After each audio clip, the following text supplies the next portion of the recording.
От 35 години правя успешно офлайн бизнеси и сега искам да покоря дигиталния свят на младите и да им докажа, че ние, по-мъдрите, няма тук така да се предадем. И ще ги бием в тяхната игра на младежите. Сега заповядайте в моето студио, ще ви разкажа за мене, кой съм аз и за какво се боря. Заповядайте!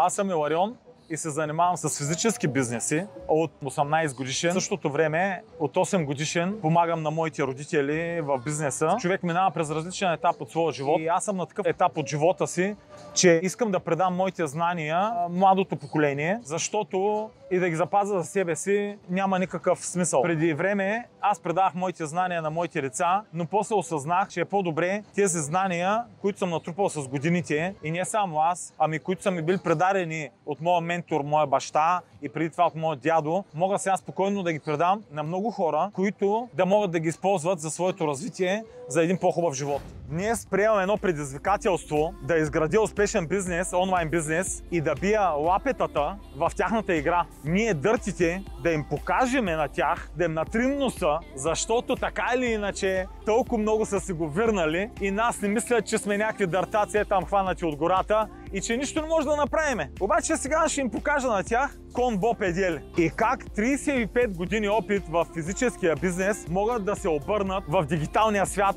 Какъв успех може да предизвика това?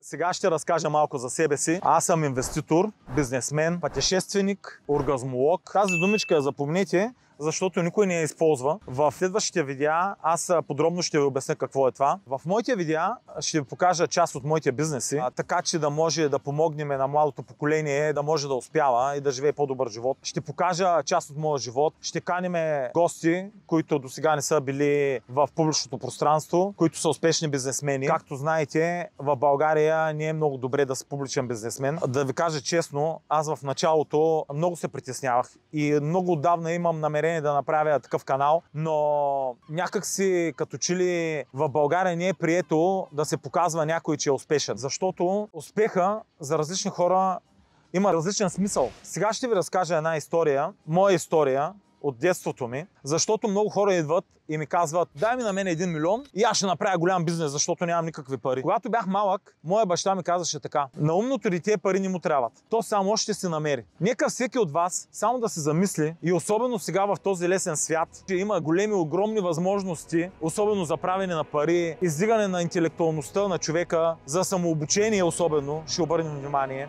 Има такива големи възможности човек да успее във всяка една среда, не само в бизнеса, че никога до сега през човечеството е нямало такива големи възможности. И само единственото е да станеш ти, точно този, който ме гледаш, и да направиш това, което можеш или което обичаш.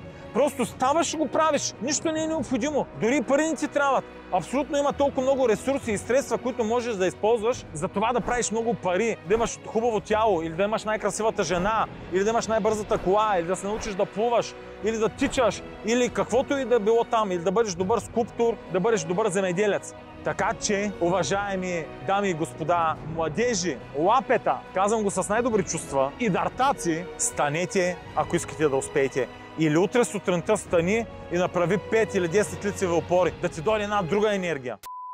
Значи, като обобщение, какво всъщност искам да кажа е, че в моя канал аз ще се опитам да мотивирам младите и дъртите, така че да могат да живеят един по-хубав живот. Не знам дали някого ще мога да науча, но ще споделя моя опит, който аз съм имал в моя живот, за да достигна до това ниво.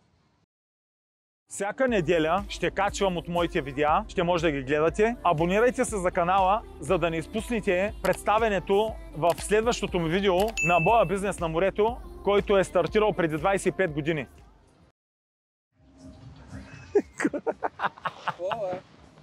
Чай, ще не мога да снаме на място.